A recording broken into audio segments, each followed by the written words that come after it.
রাজবংশের একজন সন্তান প্রদ্যুৎ কিশোর দেব বর্মনজি, মহারাজা বীর বিক্রম কিশোর মাণিক্য বাহাদুরের পুত্র, বীর বিক্রমের ছেলে, একটা এমন একটা বিতর্কিত মন্তব্য করেছেন যেটা কোনো মতে মেনে নেওয়া যাবে। সেটা হচ্ছে যে জাতীয় সঙ্গীতকে তিনি বলছেন যে এটাকে পরিবর্তন করতে হবে। আমরা সবাই জানি একটা দেশে জাতীয় সঙ্গীত, জাতীয় পতাকা এবং কি বলবো,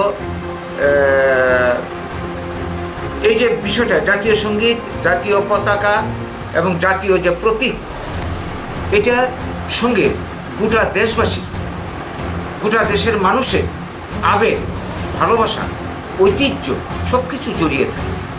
তো আমাদের দেশেরও ঠিক তাই।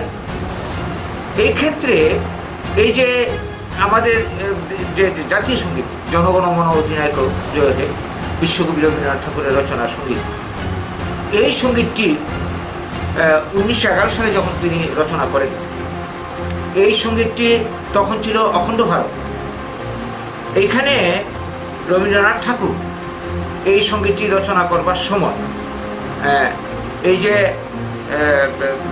জাতীয় সঙ্গীতের মধ্যে আছে গুজরাট ও মারাঠা, পাঞ্জাব ও সিন্ধু, বঙ্গ, এই যে আছে, এখানের মধ্যে প্রদ্যুৎ কিশোর বাবু যেটা বলতে চেয়েছেন যে উত্তর পূর্বাঞ্চলে নাম নেই, এটা অপমানজনক।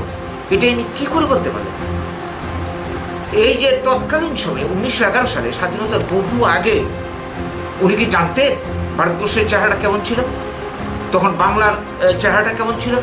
আজকের যে ত্রিপুরা, আজকের যে অসম, উত্তর পূর্বাঞ্চল, এই সবটাই তো বাংলার অধীন, বাংলার অঞ্চলের মধ্যে ছিল। বর্তমান পশ্চিমবঙ্গ, বর্তমান বাংলাদেশ, বিহার, উড়িষ্যা, ঝাড়খণ্ডের বিরাট অঞ্চল এবং এই বর্তমান ত্রিপুরা, অসম, এই সবটা নিয়েই ছিল বাংলা। কাজেই রবীন্দ্রনাথ ঠাকুর যে বঙ্গের কথা বলেছেন, এই বঙ্গের মধ্যেই তো ত্রিপুরা আছে, উত্তর পূর্বাঞ্চল আছে। কাজে তিনি কী করে বলতে পারলেন যে এই যে উত্তর পূর্বাঞ্চলের কথা বাদ দেওয়া হয়েছে, এটা অপমানজনক? তো আমরা মনে করি এটা আসলে একটা বিশেষ রাজনৈতিক স্বার্থ চরিতার্থ করার জন্য উত্তর পূর্বাঞ্চলের মানুষকে একটা সুরসুরি দেওয়া, আর কিছুই না। কিন্তু কথা হচ্ছে জাতীয় সঙ্গীতের মতো একটা বিষয় পরিবর্তন করতে হবে, এই কথাটা বলার স্পর্ধা তিনি কি করে পেলেন, সাহসটা পেলেন কোত্থেকে? এই যে বক্তব্য, এটা আমরা কোনো মতে মানতে পারি, এটা আমরা তীব্র প্রতিবাদ করছি। এবং তিনি যতক্ষণ পর্যন্ত না এই বক্তব্য প্রত্যাহার করবেন, ক্ষমা চাইবেন, আমরা আন্দোলন চালিয়ে যাব। এবং এটা নিয়ে So I've seen a report in media कि मैंने एडीसी इलेक्शन के लिए मैंने नेशनल एंथम के बारे कुछ कहा है। सबसे पहले ये जो पत्रकार हैं, जो these media people, first of all they don't do the homework.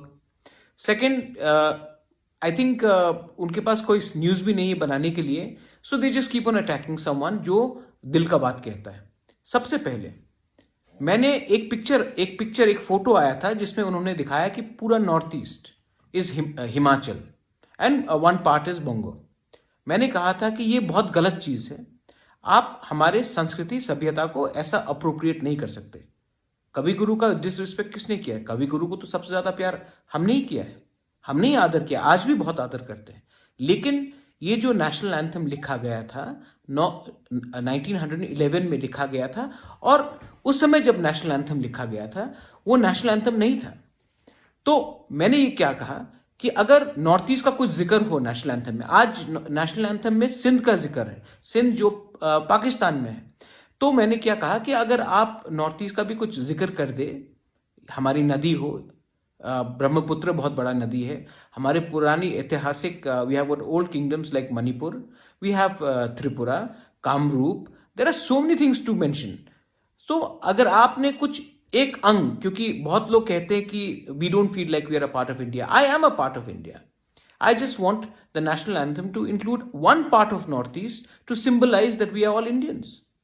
तो इसमें एडीसी इलेक्शन के संग क्या लेना देना है? I think the level of reporting and journalism has come down to such an extent that people look for sensationalism everywhere. I have said this, ये पहले बार मैंने नहीं कहा है. मैंने ये भी कहा है कि नॉर्थ ईस्ट के लिए एक अलग टाइम जोन होना चाहिए, क्योंकि यहां में सूर्य पहले आता है. सो वर्क प्रोडक्टिविटी के लिए टाइम जोन भी अलग होना चाहिए. ये बात असम से भी बहुत लोगों ने पहले कहा है. पहले भी एक टाइम था जब there was a separate time zone, tea garden time zone, work productivity के लिए. आज when the whole of China is claiming parts of Arunachal, claiming parts of Sikkim, claiming many parts of our northeast, if one word is included which makes a northeasterner feel that he's a part of India in the national anthem, what's the harm? It's a suggestion. You don't like it, no problem, I'm still an Indian. But to make a story out of it, to link it up with an election, how small and how petty can certain people get, or maybe how jobless certain people are. But then you know what? There are people who will always find faults in others. Our job as indigenous people, our job as Indians, our job as Tripuris across all communities, across all religion, is to offer suggestion. You may like some, you may not like some. But the idea is to speak what is in your heart. The day a country starts suppressing genuine emotions of its own citizens, the country is headed towards a disaster.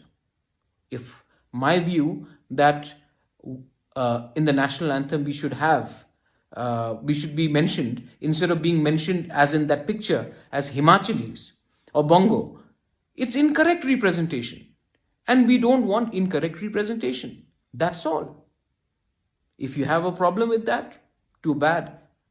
This is 2020. We know how to speak for our rights. We know what is in our mind. And we know how to stand up for what is rightfully ours. If some people find it offensive and try to link it up with our huge respect to Kavi Guru Rabindranath Tagore, we have respected Rabindranath Tagore probably more than many people did in his lifetime. And we still continue to respect him. It is not his fault that a song which he wrote in 1911 got adopted as a national anthem and does not have parts of present-day India, but has parts of present-day Pakistan, like Sindh. Nobody is disrespecting him. So kindly do not twist words. And kindly do not try to create a jumla, because the problem is that most of the people here are trying to create a jumla because they don't understand and they are not comfortable with people of Northeast today speaking out their mind clearly. Thank you. Belai no Hambai.